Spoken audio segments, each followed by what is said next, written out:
Hello and welcome to my first commentary style video.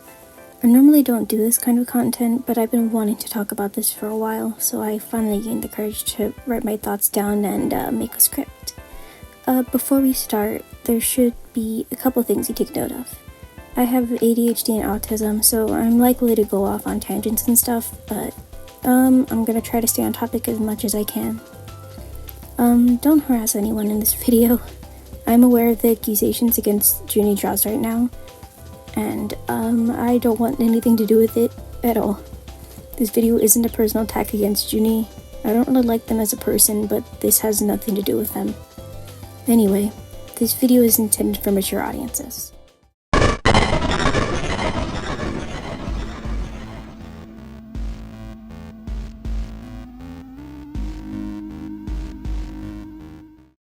So for those who don't know what Psychocuties is, it's a Russian web series created by the artist JuniDrawz. This video will be my attempt at debunking a lot of the misinformation that has been spread about the artist, specifically in the English-speaking fanbase. I'll also be explaining some of the context for the AUs, along with things such as evidence for debunking stuff. Reminder to keep things civil and watch through the whole video before commenting. The majority of these rumors are actually connected to JuniDrawz's stalker. I'll link a video about that in the description along with my other sources. Level 1. Psychocuties and Elevator Man 2022. Blue Skies. On June 12th, 2022, a user by JuniDrawz uploaded their second most popular video to date. This video was titled Elevator Man 2022 Fan Animation. This video was a fan-made music video and featured JuniDrawz's original characters, dancing along with the music. The main focus of this video was a character known as Dr. Massacre, the titular psychotic doctor from Psychocuties. During this video, we watch as Dr. Massacre operates an elevator. He stops on a floor and a ghostly silhouette of a girl with cat ears walks inside. He locks her inside and reaches out to kiss her hand. She then vanishes, and he continues to dance in the elevator as it moves. It stops at a floor and a girl with blue hair gets pulled inside by him. He grabs her waist and pulls her closer to him, then motions for her to sit on his lap. She looks extremely displeased by the situation, and as he grabs her and pulls her closer to him again, she lashes out and punches him in the jaw. This summary is partially false. While the character featured in this music video is technically Massacre, it is not Dr. Massacre. This version of him is only known as the Elevator Man. This is because he's from an AU. The difference between the characters is subtle. The only obvious difference in the design, other than the clothing being different, is that the Elevator Man has red sclera, while Dr. Massacre's sclera are blue. Also, it should be noted that the Elevator Man music video is not canon to the main Psychocuties lore. The video starts off with a little exposition, telling the viewer about a handsome man who is secretly a psychopathic doctor. He brags for a moment about his creations, then shows us his magnum opus. He pulls back a curtain to reveal a girl with cat ears. Although Mimi is her canon English name, I'll be calling her Ushka because that's what Juni refers to her as in the Iceberg video.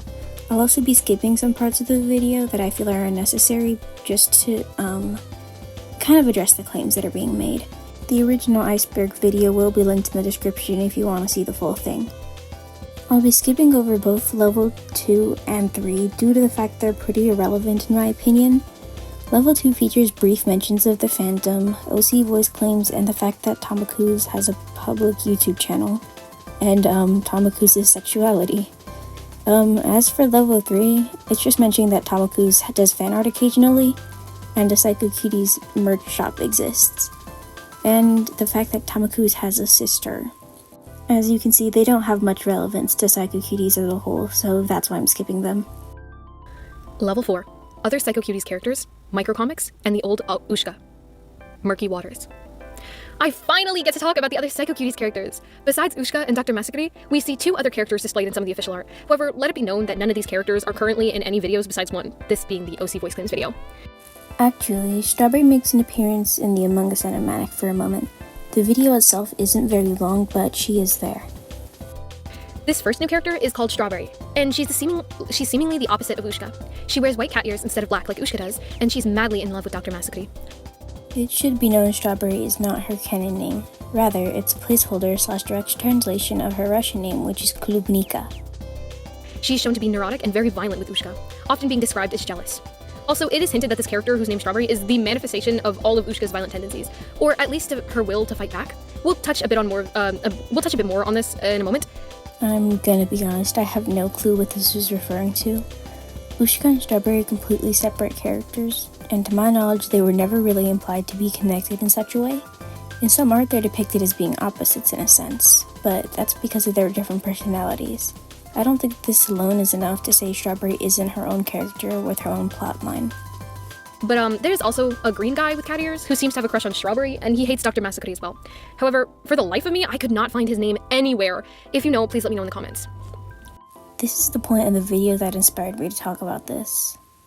I don't intend to degrade Juni's research skills, but it's kind of upsetting that the biggest English video on Psychocuties doesn't even have the names of all the characters in it. This character is named Buttercup. His hat is actually a dog, and it's meant to resemble cropped Doberman ears. To my knowledge, he doesn't have much of a role in the story other than being in love with Strawberry, and his only appearances seem to be the drawings made by Tamaku's. Tamaku's microcomics. These are mini comics made and published by Tamaku's. I'm pretty sure a couple were made into one big book that they published, but I don't know if it's currently available to buy, and if they are, I don't believe they ship to many places. Now, I'm not going to be touching on these comics since I personally have never read them, but maybe try them out for yourself if you can find them. The Old Ushka. I'm guessing this article is referring to who Ushka used to be. You see, the girl with the blue hair that punched Dr. Massacre in the face during the Elevator Man music video was in fact Ushka, or at least who she was before she died. Once again, the Elevator Man music video isn't canon, so the way she's portrayed pre-death should be taken with a grain of salt. It's not 100% confirmed her personality is one-to-one in this AU, so interpret it how you will. It is unclear if Dr. Massacre killed her, or she died of other causes. Regardless, he resurrected her soon after, renaming her to be Ushka. This is partially true. It's left unclear how exactly she died, but what is known is that there are missing person posters with a silhouette that seems to be the pre-death Ushka. This can be seen in both the first episode and in some art. This heavily implies she was kidnapped by Dr. Massacre before dying, which probably means he had a hand in her death in one way or another. My reasoning for this is, why would there be missing persons posters for someone who's already dead? It kind of implies that she has a family who is looking for her. Level 5. Tamaku's VK, Ushka's age, and Tamaku's character shrine. Deep Waters. Since Tamaku's happens to live in Moscow, there aren't many social platforms that have many Russian speakers. However, VK is super popular over there, so I'm guessing that's why they typically post on there. I'm guessing VK also has much less content restrictions than other social medias as well, considering the fact that some of the stuff we'll be talking about in level 7 and 8 would not even be postable on other socials. Ushka's age. This seems to be a very sensitive topic with Tamaku's, however, they do insist that she is 18, which is the age of consent in most places. A bit of a nitpick, but is there any evidence for this being a sensitive subject for Tamaku's, or is that just a common claim being thrown around? I'm genuinely asking because I've seen it said before, but I've never really seen evidence of such, and I don't really know what to think of it. Before the confirmation of Ushka's age, much backlash was sent to Tamaku's about her character. The fact that Dr. Massacre, who is very romantically involved with Ushka, seemed to be more like in his 30s, and Ushka looks like a very young girl, or even a child to me at least, really threw many people off. After the backlash, it was confirmed that Ushka is 18. However, this is still really concerning since she's quote-unquote freshly 18 and definitely being groomed by a man in his late 30s. I'd like to add that Dr. Massacre does not have a confirmed age either, or at least I couldn't find anyone, anywhere. However, it is painfully obvious that Tamaku is intended for him to be much older than Ushka, even the possibility of Ushka being a child. I have a lot to say about this actually. For starters, in the main Psychocuties plotline, it's more than implied that Dr. Massacre sees her as closer to a pet or servant rather than a romantic partner. And it's Ushka who would like it to be romantic, but this is probably due to a trauma bond. Although I can see him using this to his advantage to manipulate her into doing things for him, but that's just my interpretation of things. As for the age of Massacre, it's been stated to be 25. Also, in my opinion, he doesn't really look to be in his late 30s at all. He just looks like a sort of lanky 20-something-year-old, and that's a pretty accurate description of him. Claiming he's in his late 30s with no evidence other than how you think he looks is just spreading blatant misinformation. Let it be known I do somewhat agree that Ushka looks young, but that's because she's 18. I myself am 18, and I can pretty easily say I get mistaken for a child more often than not. I'm about 5'1", so this obviously doesn't help me much, but Ushka is about 5'3". And the only things making her look so young in my opinion is the fact that Massacre is 6'2", and the baggy clothing. But Strawberry is the exact same height as her, and it's pretty obvious that Strawberry is an adult. But whatever, rant over, let's move on. Level 6. NSFW Patreons, The Glorification of Abuse, and Tamaku's face reveal. Bottom of the ice. The first part of Level 6 refers to Tamaku's Patreon and VK Donut, where they post extra art and teasers, along with some NSFW content of their characters. I'm not really going to go into detail on this since I'm not willing to buy that for a video, but I've heard most of it's just extremely NSFW. I'm a little surprised I need to say this, but Tamaku's is an adult. Why does it matter if they make NSFW? I'm not really sure why this is mentioned solo in the Iceberg, but there's nothing wrong with an adult making content for other adults. But I digress. Also, just before we move on, I sure hope you wouldn't be willing to buy your way into seeing NSFW content, considering you are a minor, and so is most of your audience. Glorifying abuse. Although there's nothing directly wrong with the Psychocuties, the relationships portrayed in the show and in Tamaku's VK and art posts are often about romanticizing abuse, specifically how Dr. Masakri abuses Ushka. However, Tamaku's often glorifies this terrible relationship trope with cute ship art or scandalous posts of the two characters, going as far as to make a literal anime figure of Dr. Masakri staring down at Ushka, who has a chain around her neck. What I'm about to say may sound a bit insensitive, but keep in mind these are OCs and not real life people. If it were real people, it would obviously be a very different story. This is subjective, but in my opinion, this isn't glorification. I myself have been in abusive relationships and have seen other people in them too.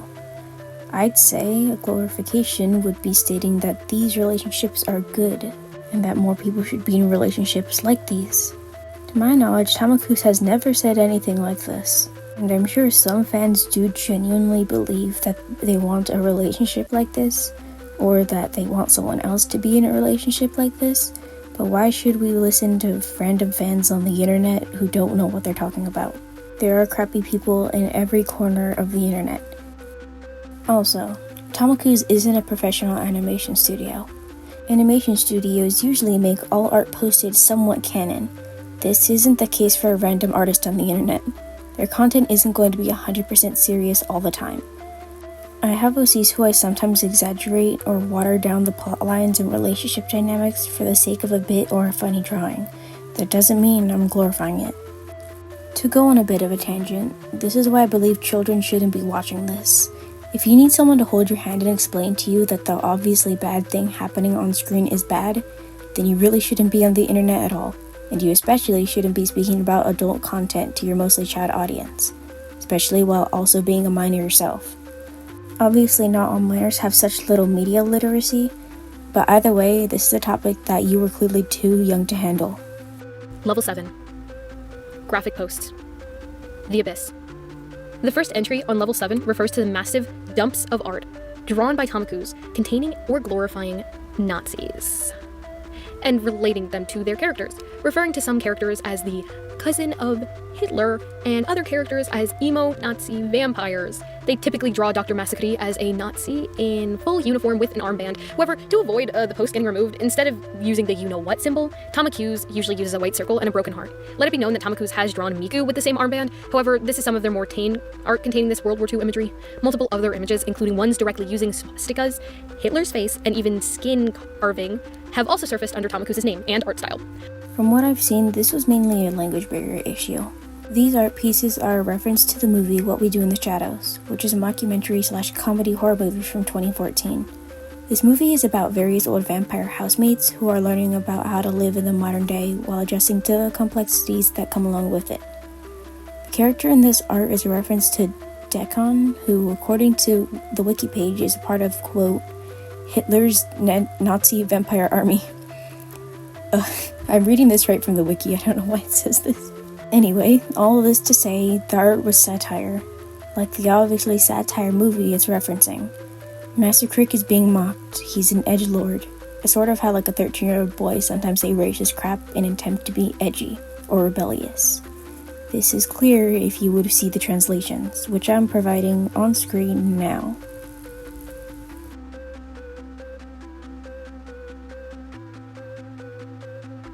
Graphic posts. When I say graphic posts, I mean it! Most posts I found were just blatant shock value, or were just gross for the sake of being gross or horny. Like the one currently on screen.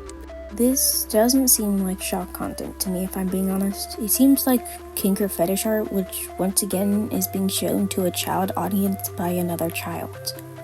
An adult drawing a sexy zombie girl with a chainsaw between her legs is perfectly fine. I'm sure it's not everyone's cup of tea, but I don't understand how this can be seen as shock content. However, Tamaku's has also posted art, as well as the figure it was based on to their VK. This image I will either blur or not show at all, as it depicts a child and is basically the abbreviation of cheese pizza. Anime or not, it is extremely fucking weird. I actually couldn't find the original post relating to this, or the image that was inspired by the figure, so I won't be saying if it's true or false since, well, I have no idea.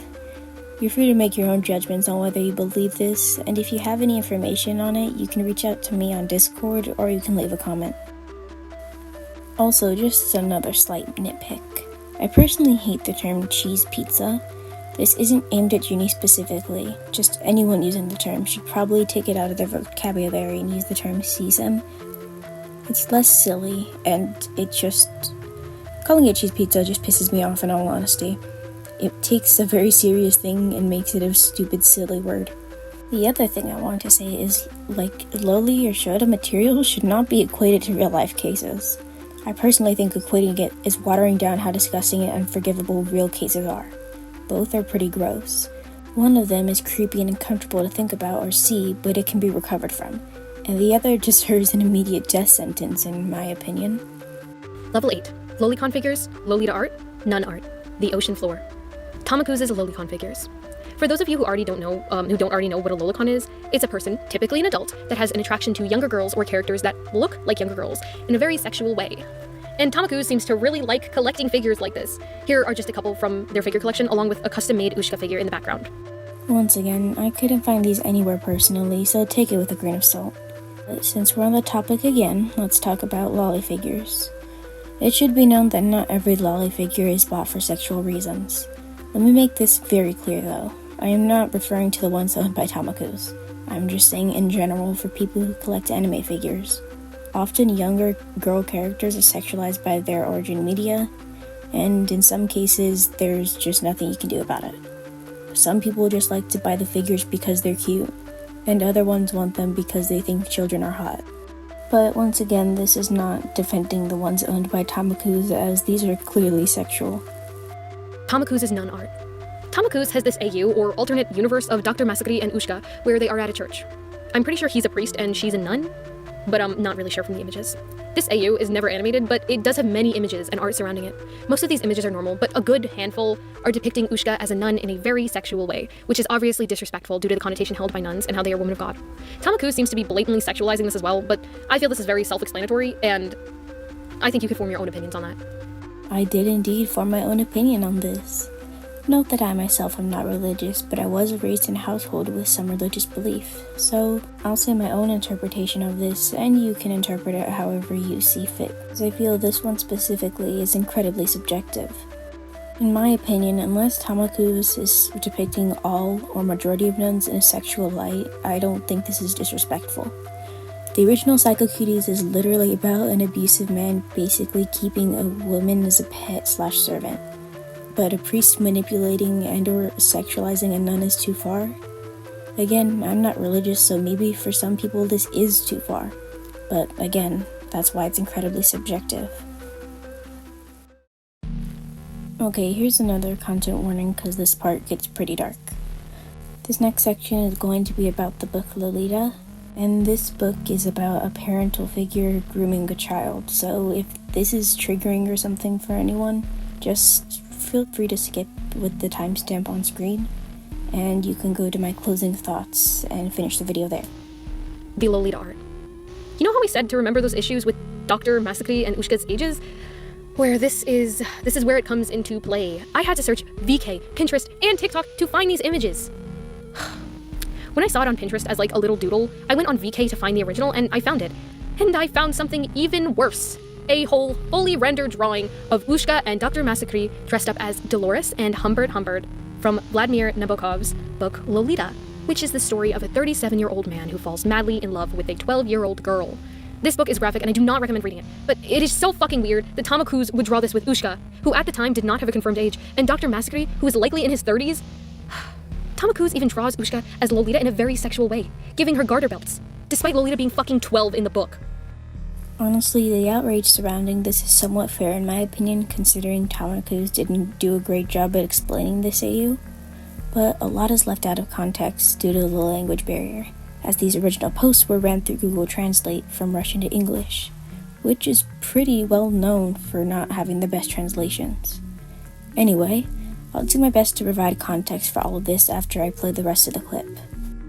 Tamaku's has also stated that they are switching Ushka and Dr. Masakuri's relationship to be more like the relationship dynamic in Lolita during this post. That's what it says. Which is just blatant pedophilia. Now, here's the context that was left out. Get ready, because this is going to be a long one. The book Lolita is an incredibly complex and gut-wrenching book. Most people, understandably, can't get past the fact that the book is mainly about a 32-year-old man who basically grooms and kidnaps his 12-year-old stepdaughter. Again, it's incredibly understandable why most people cannot stomach that. I personally couldn't either, which is why I didn't read the book in full, but I was able to read some of the summaries and reviews while doing research for this video. Although the book's main premise is incredibly dark, the secondary theme is obsession with a person who has no interest in you. This book portrays obsession in its most sickening form, and it gets to the point across very well. The point being that obsession itself is sickening. It's dark, it's destructive, and it throws all sense of morality out the window. This book is not shy about sharing that. If you actually read Tamaku's post and know anything about the book, it's pretty obvious this is just an issue due to the crappy translation being misinterpreted by a child. Tamaku's is referencing the obsession aspect and not the other thing. I personally think it's still in bad taste to draw them as the characters minus the context, but it's nowhere near as bad as Juni was making it seem. As for the role reversal, this part further confirms that this AU is about obsession. In the main Psychocuties plotline, it's pretty well known that Ushka is basically trauma bonded to the doctor, and believes that she's in love with him. This is why she does anything he asks, and why she fantasizes about him in the second episode. She is obsessed with him, and will do anything to make him happy. She needs to prove her dedication, even though he's rejected her advances on multiple occasions, and has even expressed disgust at the thought of being romantically involved with her. If the roles were reversed, obviously Masakuri would be obsessed with her, and she would be the one expressing disgust, as seen in this AU. Anyway, the point of all this is just to say, stop Google translating things and interpreting it as fact. Use like an actual translator. Pay someone to translate something if you're doing research for a video like this. All you're doing is spreading misinformation. Okay, hi, me in editing. I think I understand why Juni thought strawberry was an extension of Ushka now. If you look at the translation, it says the ear turned out to be some kind of strawberry. With all the context, my interpretation of this is that they were saying that their personality is now similar to that of strawberry. As in, she's more independent and she's not afraid to put up a fight with a creep. Sort of similar to how she was portrayed in the Elevator Man music video, if that makes sense. But, I think Juni just really badly misinterpreted this, but back to the main video now.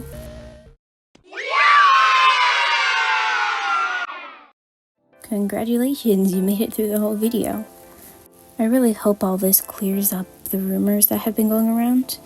It personally gets on my nerves every time I mention Psychocuties and someone says, oh, the creator is a Nazi, when it's been disproven a while ago, but no one really cares unless it's in video form. So. And before anyone says I'm defending a bad person, if you're not going to support a creator, you should just really dislike them for the things they actually did instead of the things that are false. I made this video to be informative, not to force people into supporting them. I don't really care either way. Also, maybe in the future I can make an accurate Psychocuties Iceberg that features all of the characters, and I'll get to info dump about my hyperfixation to an audience, and that sounds pretty fun to me. I'd love to talk about headcanons and stuff too, so watch out for that in the future. Special thanks to the awesome Redditors who helped me make this video possible. I was really struggling to find the images I needed, and you guys helped so much. Feel free to comment your opinions on this. Keep in mind, anything insulting me or the others mentioned will be deleted. Just keep things civil, and I'm willing to see other people's perspective and have conversations on things. Also, if you could maybe leave a like, that would make me pretty happy. I really enjoy seeing the number go up. But that's all for now. Bye.